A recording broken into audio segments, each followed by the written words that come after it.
appeared again tonight. I have seen nothing.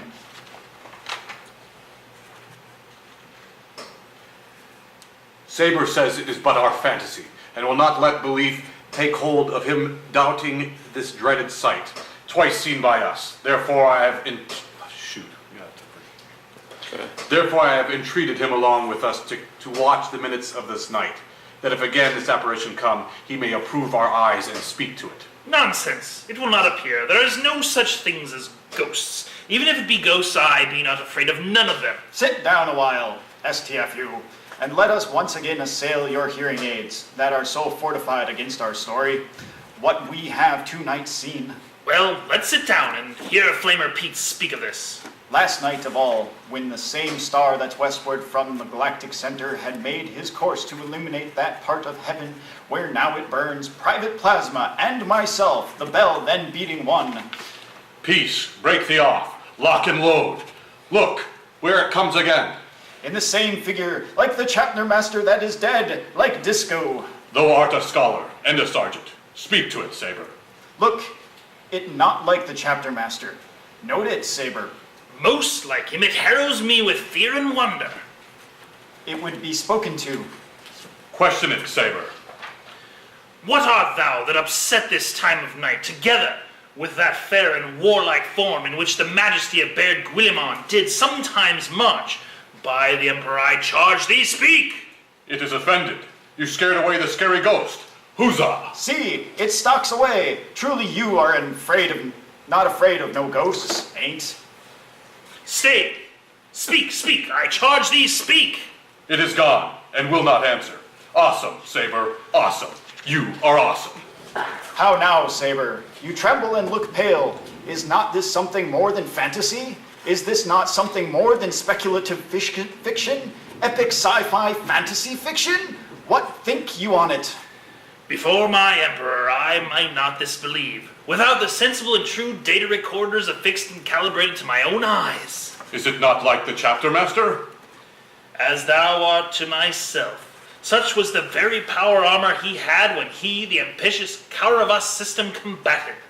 So frowned he once, when, in an angry mood, he smote the sledded chaos on the ice. It is strange. Super strange. Thus, twice before, and deep struck at this dead hour, with martial stock hath he gone by our watch. In what particular thought to work I know not. Error 404 not found, but in the wide and awesome scope of my opinion, this bodes some strange eruption to our planet. Good now, sit down and tell me, he that knows, why this same strict and most observant watch so nightly toils the subject of the planet, and why such daily blast of Laskanen and foreign equipment for implements of war, why such impressive space rights, whose sore task does not divide in Sunday from the week, or even pay overtime unless it's the holidays.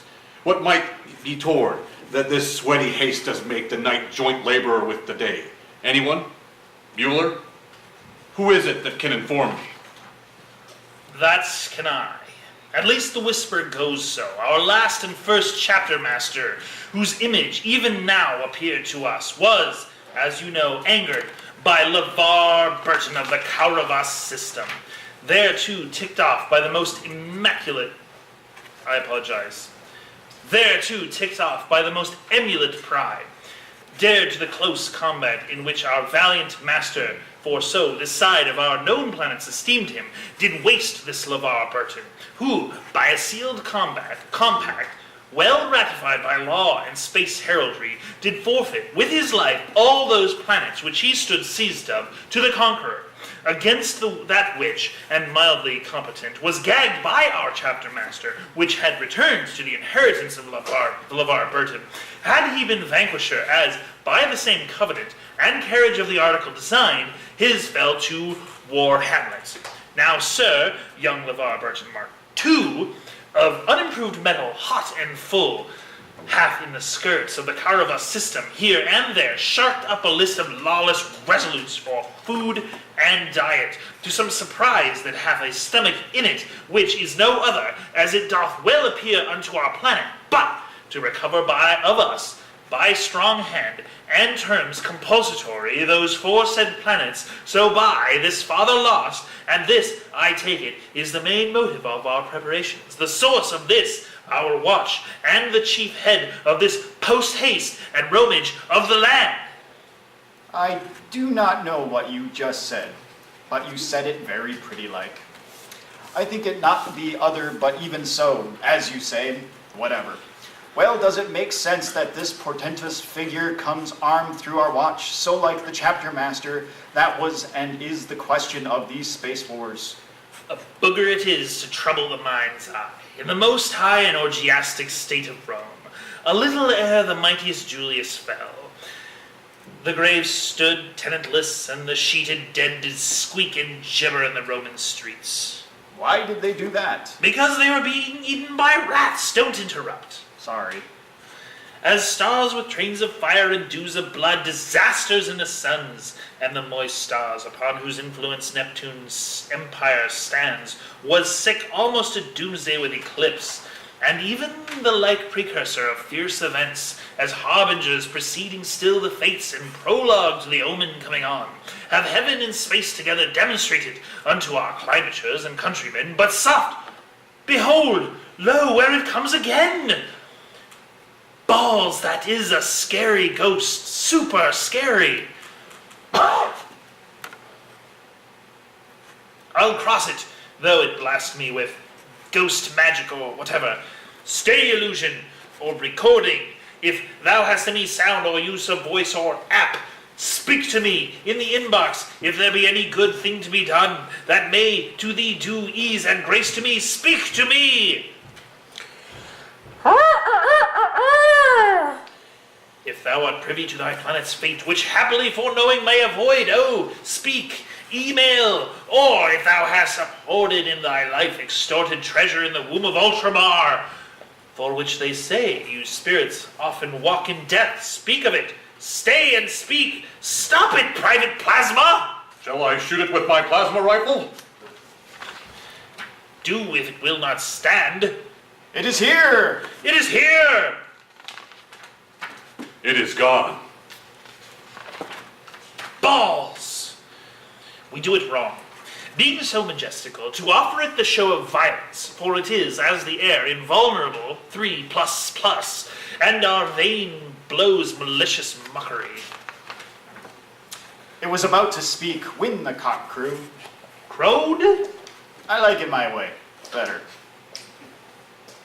And then it started, like a guilty thing, upon a fearful summons. I have heard the cock, that is the trumpet of the morn, doth with his lofty and shrill-sounding throat awake the emperor of the day, and, at his warning, whether in sea of fire, in earth or air, the extravagant and erring spirit flees to confine, and of the truth therein, this present object made probation. Ghost probation? Whatever, it is so early.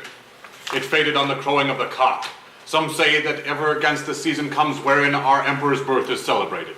The bird of dawning sings all night long. And then, they say, no spirit dares stir abroad. The nights are wholesome. Then no planets strike. No pardon me, I'm sorry. Let me try it again. The nights are wholesome. Then no planets strike. No apocalypse either. Nor deep strike mishap whatsoever. No fairy takes, nor witch hath power to charm. So hallowed and so gracious, I'm sorry, Jeremiah. No, that's right. So hallowed and gracious is the time. So have I heard, and do in part believe it. But look, the morn, in russet mantle clad, walks over the dew of yon high eastward hill. Budget permitting, break we our watch up, and by my advice let us impart what we have seen tonight unto young Warhamlet. For upon my life, this spirit, dumb to us, will speak to him. Do you consent we shall acquaint him with this, as needful in our loves, fitting our duty? Super cool. Let's do it, I pray.